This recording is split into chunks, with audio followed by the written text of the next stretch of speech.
Just a few remarks about history of the Leir Foundations and Tufts University. In preparation, excuse me, in preparation for us to come today, I went back in the Foundation's files and glanced through the mass of correspondence and recalled the thought processes we have shared. When President Monaco came to Tufts, he said, as I have become more familiar with Tufts' history, culture, and values, I understand more fully the synergy between the Henry Leirs and Jean Maier's worldviews and how their collaboration continues to bear fruit with generous assistance from the Leir Foundations. I read about the Henry J. Leir International Scholars Program established 16 years ago in 1999, the year after Mr. Leir's death. It continues to provide financial aid to Tufts undergraduates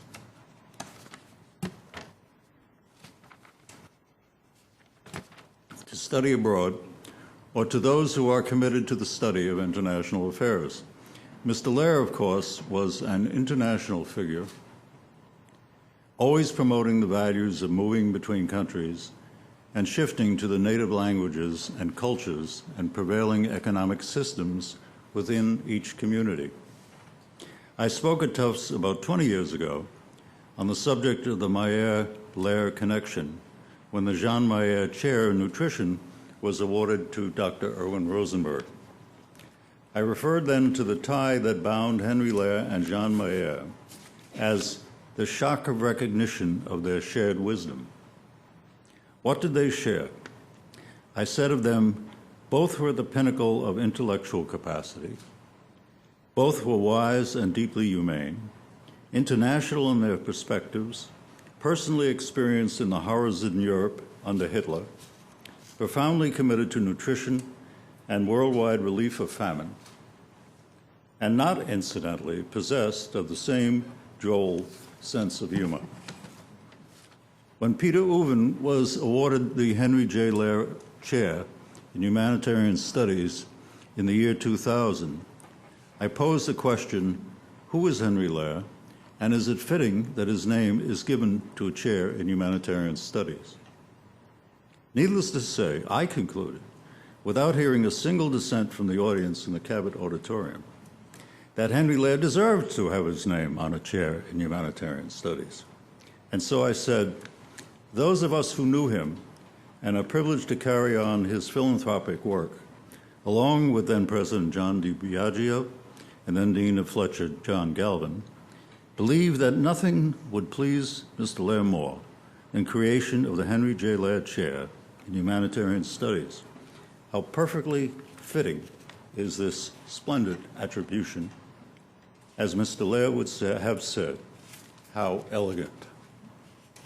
Now I have the honor and pleasure of welcoming Kimberly Theilen, along with her extraordinary credentials as the Henry J. Leir Professor in International Humanitarian Studies.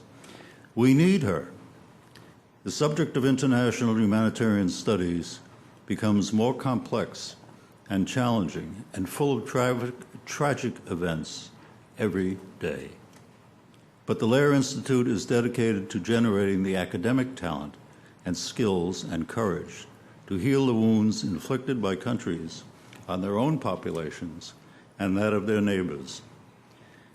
Excuse me. And it's a great thrill to witness the inauguration of the Henry J. Leir Humanitarian Studies Award, given tonight to Dr. Maria Stefan.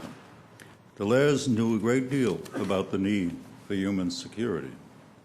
So much that Maria has done as a foreign affairs officer dedicated to the prevention of violence was mirrored in the 1930s as the Leirs sought to survive. May we all see humanitarianism win out. In the name of Henry J. Leir, we will try to help you. One more comment about our relationship to Tufts and Fletcher. As you all know, General John R. Galvin died recently, September 25th, 2015. You may not have been here during his term as Dean of the Fletcher School.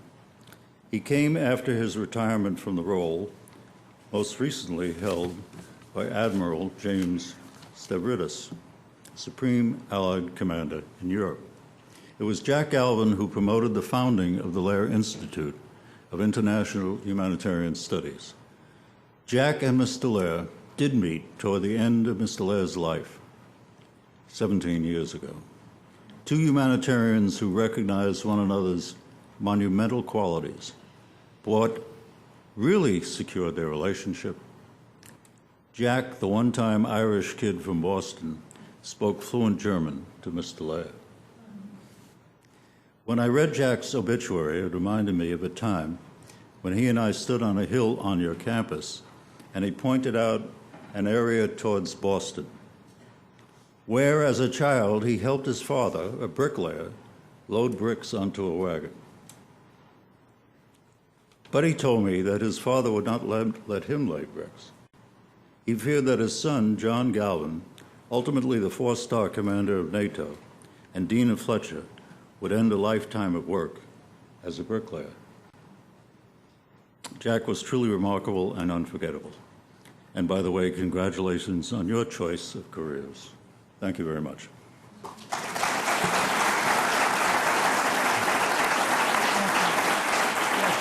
you. I'm going to wrap it up. Yes. Thank you. Thank you. Very, very well said. Well, I have two words for everybody, wine and cheese. Actually, it has three words. I hope everyone will join us outside for a reception to celebrate this marvelous occasion. I want to close on a serious note and a hopeful note. We heard two unbelievably powerful testimonies today. Not speeches, not talks, testimonies, both of you. You make us very proud. You challenge us. And when I look at the challenges, Kimberly, that you laid out in this harsh world to the south, and the challenges, Maria, that you lay out globally in authoritarianism, the hopeful point for me, as I listen to both of you, is the power of voice. The power of voice. The power, Kimberly, as you said, to break the silence, and the power to come to the street with voice to challenge authoritarianism. It is that power of voice that we must defend here in this place with the help of wonderful folks like the Leir Foundation. But tonight, join me in a tremendous round of applause for two wonderful voices on the side of freedom.